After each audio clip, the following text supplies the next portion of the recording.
Haribo was created in 1920 in Germany, and Hans Riegel, the founder, asked for unique financial capital at the beginning: one pack of sugar, a marble plate, a chair, an oven, and a pastry roll.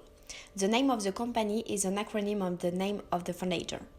In 1922, Hans Riegel invented a candy, the dancing bear, in the shape of gummy bear followed with licorice sweets in a Germany shaken by inflation. They will become legendary. It is a classic brand that will be patented in 1977. Later, Haribo have to answer to the increase of the demand with investing in new distribution and communication means. Haribo has different slogans adapted to each country. In France, the slogan is "Make children enjoy, then widen," and also adults. That show that their target increased. In English, it's "Kid and grow up love it so happy," word of Haribo. And in Greek, it's not secret, but it's terribly good. The company has had financial difficulties and provision due to the Second World War. Over the year, candies have seen their shape, their perfume, and colors change. The company even created a Haribo app and a 3-day neighborhood called Haribo City. These confectionery were also distinguished by price and invested in a new production facility. The brand is now marketing its product internationally with its website. The products have a high quality, they are traditional and trendy. They have a dynamic and current presence. The company is very active on social networks and take internal and external interest groups seriously. Nowadays, it's one of the most bigger companies of sweets in the world, with 7,000 employees worldwide. Haribo has developed its activity internationally in a progressive way. Indeed, its expansion took place in a strategic way, which made it possible to reduce uncertainties in order to establish itself on foreign markets. To do that, the company used its previous experience and knowledge to penetrate new countries or regions of the world. The company has followed the Uppsala model by following stages. These 4 steps are linked to each other and must be carried out successively.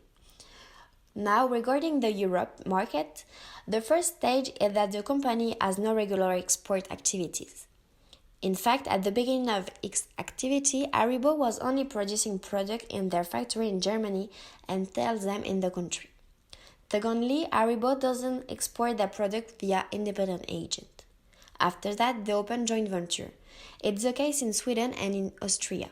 In 1970, Haribo distributed by Paunili Bonbon. In Scandinavia, each country has its own distribution network. They collaborate together to supply different kinds of products in each country, including Finland, Sweden, Norway, and Denmark.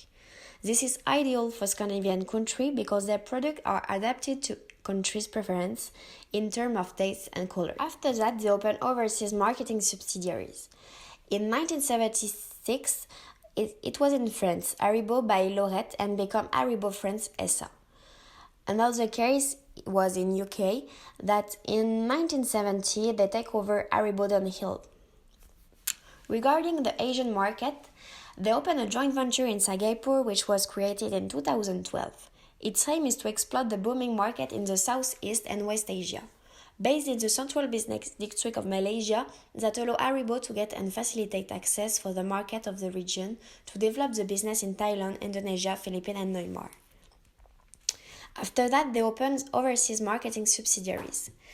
In 2013, they established their offices in Shanghai and China at the foothold for the major economic region of China, Hong Kong and Taiwan. Then, a Japan representative office of Haribo Asia Pacific was created in 2018 with the purpose to conduct market research for this important market.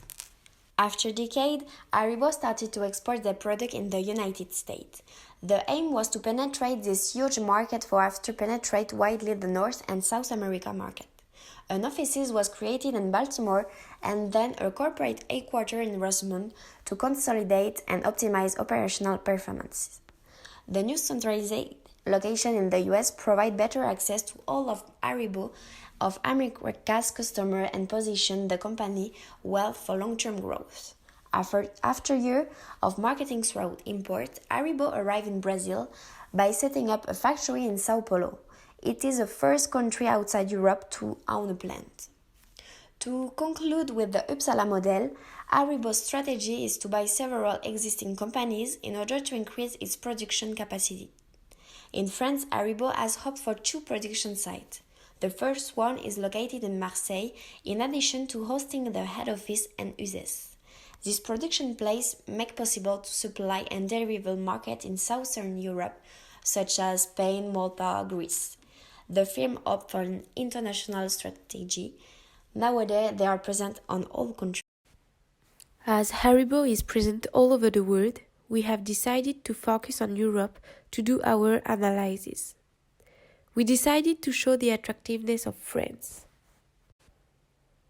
To establish itself in France, Haribo bought the shares of the Lorette factory in Marseille and then created Haribo France in 1967.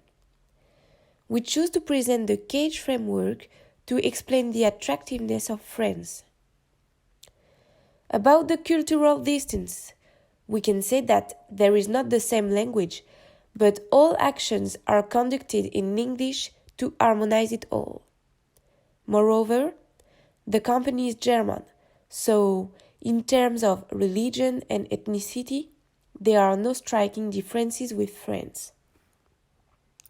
About the administrative and political distance, we can say that there are close relationships with local officials, even very close relationships between the two presidents. In 1957, the European Union was created, and among the founding countries were Germany and France, so the two countries were already linked. And in 1967, the used currency was not the same, but the exchange rate was not very high. We can also add that human resources management and accounting were similar between the two countries. About the geographical distance, Haribo has established itself in France, but more particularly in Marseille.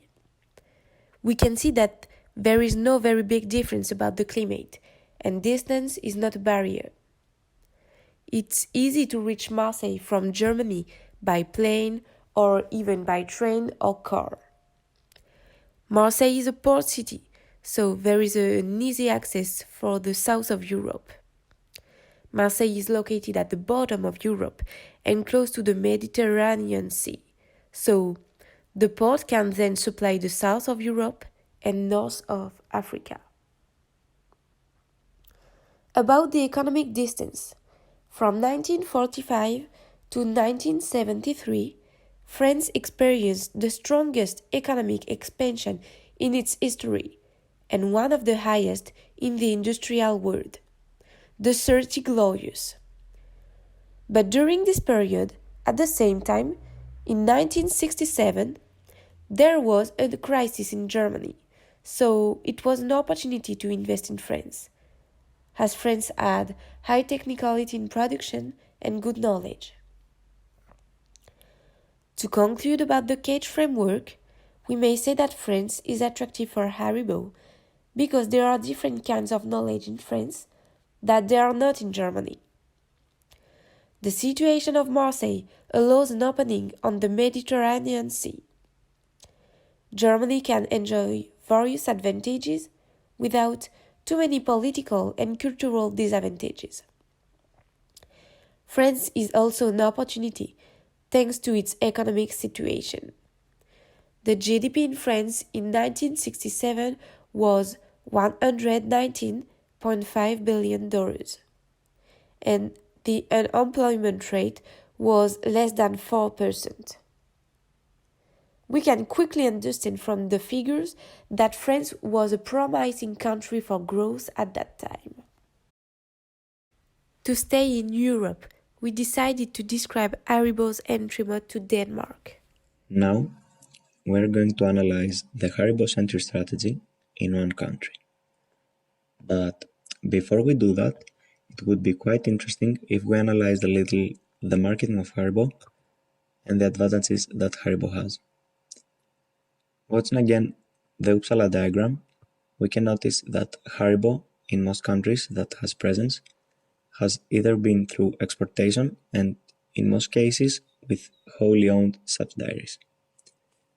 From this information, we can understand that Haribo probably has a key for success, because either way the risk that have took might be very big.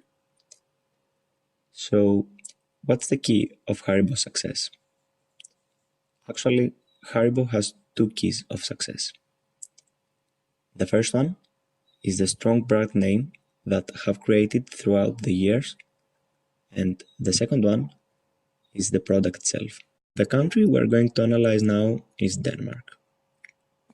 Denmark is very close to the Germany, and this is the reason that in 1926 Christian Hansen already started importation of Haribo in cooperation with Hans Riegel, the Haribo's founder. At 1935, they established a factory and started production. In the new factory, it was very important to sustain the high quality of the product for the brand name, and they succeeded. The next years, Haribo became a very successful company in Denmark, and it has presence until today. This way, they also opened a way to a new market, the Scandinavian market. Seeing the map of Scandinavia, it's easy to notice that Denmark is in the closest location of the three biggest Scandinavian countries, Sweden, Finland, and Norway. But in 1935, it was too early to think about that. So, after some years, in the 80s and the 90s, when globalization has started, they took advantage of it. They took advantage of the good location, and they just opened sales organizations in Finland, Sweden, and Norway. The cost was kept low because Denmark was close to all of them, and they also succeed to all of the three countries. Watching the map of Haribo's factories, we can see that they open factories for closer distances, so why not in Scandinavia? That's because in Scandinavia, the standard of living is higher in comparison with the rest of the Europe, so they could sell the products more expensive and cover the transportation cost. For example, 1 kilo of Haribo Bears candies in Sweden cost 13 euros and 61 cents, while in France you can find the same product with price of 6 euros and 84 cents per kilo. Triple bottom line of sustainability for Haribo. The model tells us that looking only financially, a company is not deemed sustainable. To assess profit, people and planet makes it sustainable company. If we look at Haribo, first, its social responsibility. Their Love Where You Live campaign was to tackle litter, where they have had branded 3 new bins. They also encourage people to bin their litter at sampling events as their marketing activity. Their charity support for many years in these two hospices, where they provide care for individuals of all ages and support for their families too. They have worked closely with them for several years now and supported their fundraising events. On 25 years of their support, Haribo handed over a Fiat 500 to them. Now, the environment at Haribo. Haribo is a member of Food and Drink Federation Climate Change Agreement. Between 1999 and 2015, the reduction of energy by production was 21%. Their current target is to reduce energy use per ton by 11.9% by 2020. Haribo has won Roscoe President Award for providing safe working environment for past 14 years. They also work with Food and Drink Federation and Worldwide Responsible Accredited Production to help reduce water usage in food and drink sector by 20% by the time 2020. All their packing is marked with reminder to always bin or recycle their empty packaging. They have achieved zero waste to landfill and have succeeded in meeting the target for the last 3 years.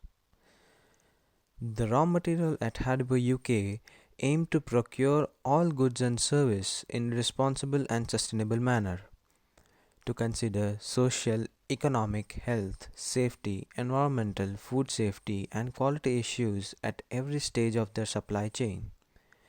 By working with suppliers, customers, internal stakeholders, sector organizations, they implement improvements to make their staff, customers, suppliers aware of what they do and its impact on their environment. Their staff take part in regular awareness sessions covering all the environmental, health, safety, and quality issues. Now, the third, economy at Haribo. At Haribo, they work in partnership with their suppliers to create proactive, sustainable approach to procure and maintain long-lasting strategic relationships. The effective implementation and the continual improvement of food safety and quality management operating to the requirements to FSCC 22000 version 4.1 and in accordance with Codex Alimentarius HACCP system and legislation increases the standards of food safety and its quality. Their raw materials comes from farming and mining exits. As they are food manufacturer, the industry is known to have heavy reliance on temporary agency labor. In 2017, company's turnover was 166 million pounds, whereas 600,000 pounds came in ahead a year ago. With this, the triple bottom line model connects on the part of economy, people, and planet. Haribo has earned enough profit in the United Kingdom. Their raw materials comes from farms and mining exits, which makes it economy to produce in large quantities. Their work in partnership with their suppliers, so the benefits are to both of them and relationships are maintained strong. However, social responsibility is focused on two hospice only. With this, it will be more suitable to increase social responsibility.